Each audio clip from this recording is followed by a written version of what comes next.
Halo semuanya, selamat datang di Rizal Chandra Official.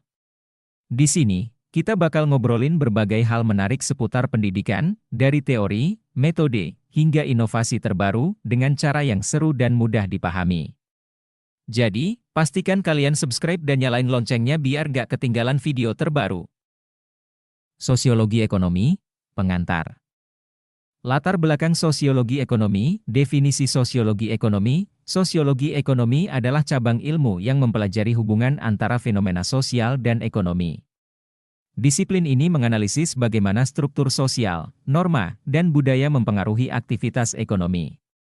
Berbeda dengan ekonomi konvensional yang menekankan rasionalitas dan mekanisme pasar, sosiologi ekonomi menawarkan perspektif yang lebih luas dengan mengintegrasikan aspek sosial dalam analisis ekonomi. Perkembangan disiplin ilmu. Sosiologi ekonomi berkembang sebagai respons terhadap pendekatan ekonomi klasik yang sering mengabaikan peran interaksi sosial dan institusi dalam perekonomian. Disiplin ini menekankan bahwa aktivitas ekonomi tertanam dalam hubungan sosial dan tidak dapat sepenuhnya dipahami melalui analisis ekonomi murni.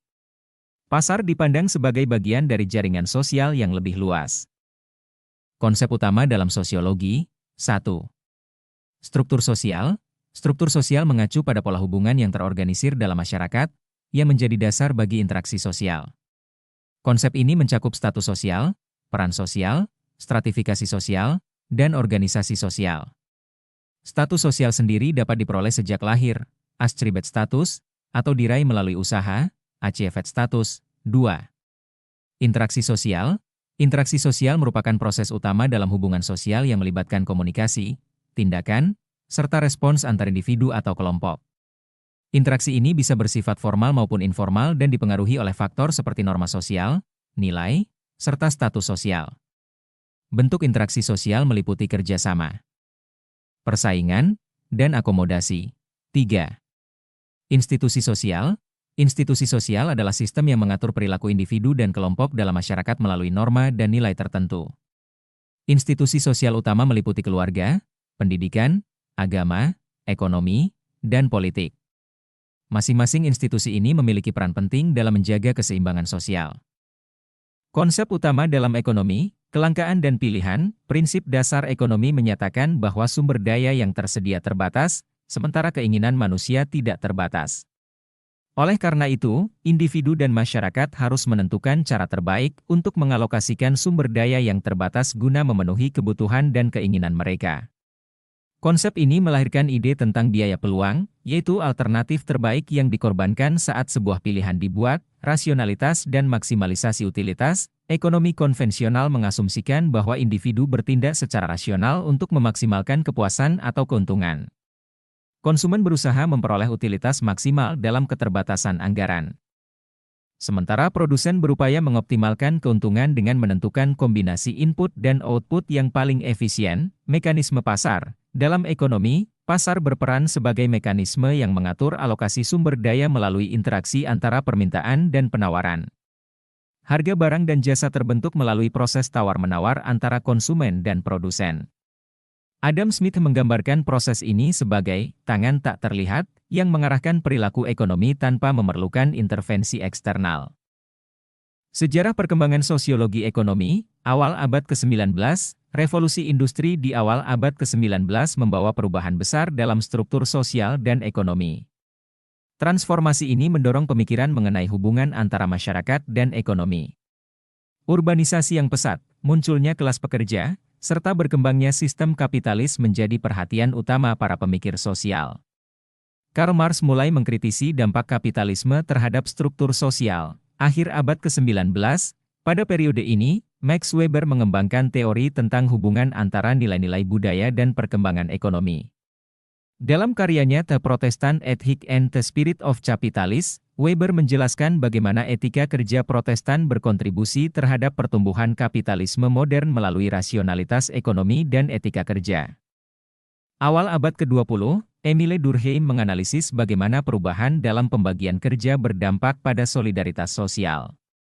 Sementara itu, Thorstein Veblen mengkritik ekonomi neoklasik yang mengabaikan aspek sosial dalam konsumsi. Ia memperkenalkan konsep konsumsi mencolok yang menunjukkan bagaimana status sosial memengaruhi pola konsumsi, Pasca 1970-an, Mark Granovetter memperkenalkan konsep keterlekatan embeddedness yang menegaskan bahwa aktivitas ekonomi tertanam dalam jaringan sosial. Pendekatan neo-institusionalisme pun berkembang, dengan tokoh seperti Douglass North yang menekankan peran institusi dalam membentuk perilaku ekonomi dan mendorong perkembangan pasar. Tokoh-tokoh utama sosiologi ekonomi, Karl Marx mengembangkan teori materialisme historis yang menyatakan bahwa struktur ekonomi dalam suatu masyarakat menentukan dinamika sosialnya. Ia berpendapat bahwa konflik kelas antara pemilik modal, bourgeois, dan pekerja, proletar, merupakan motor utama perubahan sosial. Max Weber meneliti hubungan antara faktor budaya dan perkembangan ekonomi. Dalam karyanya tentang etika Protestan dan kapitalisme, ia menjelaskan bagaimana nilai-nilai agama mendorong etos kerja keras, penghematan, serta investasi, yang pada akhirnya mempercepat perkembangan kapitalisme modern. Emile Durkheim menganalisis bagaimana perubahan dalam pembagian kerja memengaruhi solidaritas sosial. Ia membedakan solidaritas mekanik, yang khas dalam masyarakat tradisional, dengan solidaritas organik, yang muncul dalam masyarakat modern dan ditandai oleh spesialisasi kerja. Mark Granovetter mengembangkan konsep keterlekatan sosial, embeddedness, yang menunjukkan bahwa aktivitas ekonomi tidak dapat dipisahkan dari jaringan sosial. Ia menekankan bahwa transaksi ekonomi selalu dipengaruhi oleh struktur sosial dan hubungan interpersonal. Ekonomi moral dalam perspektif sosiologi, solidaritas dan gotong royong. Ekonomi moral menekankan pentingnya solidaritas sosial dan kerja sama dalam aktivitas ekonomi. Dalam masyarakat tradisional, nilai-nilai gotong royong mendorong individu untuk saling membantu tanpa selalu mengharapkan imbalan finansial langsung. Praktik ini mencerminkan bahwa ekonomi tidak semata-mata tentang akumulasi kekayaan, keadilan distributif. Konsep ekonomi moral melihat bahwa distribusi sumber daya ekonomi harus mempertimbangkan prinsip keadilan, bukan hanya efisiensi pasar. James C. Scott menunjukkan bagaimana masyarakat agraris tradisional mengembangkan mekanisme untuk memastikan bahwa semua anggota komunitas dapat memenuhi kebutuhan dasar mereka. Keberlanjutan sosial. Ekonomi moral juga menyoroti pentingnya keberlanjutan sosial dalam aktivitas ekonomi. Keputusan ekonomi tidak hanya didasarkan pada keuntungan jangka pendek, tetapi juga pada dampak jangka panjang terhadap kesejahteraan komunitas dan kelestarian sumber daya yang digunakan bersama. Ekonomi rasional dan keterbatasannya, teori pilihan rasional berasumsi bahwa individu selalu bertindak untuk memaksimalkan keuntungan berdasarkan kalkulasi biaya dan manfaat. Model ini menjadi dasar bagi banyak analisis ekonomi modern, terutama dalam mikroekonomi. Asumsi utama dalam teori ini adalah bahwa individu memiliki informasi yang cukup, dapat menganalisis semua pilihan yang tersedia, serta membuat keputusan yang konsisten. Namun, penelitian dalam ekonomi perilaku menunjukkan bahwa manusia seringkali bertindak secara tidak rasional akibat bias kognitif, emosi, dan pengaruh sosial.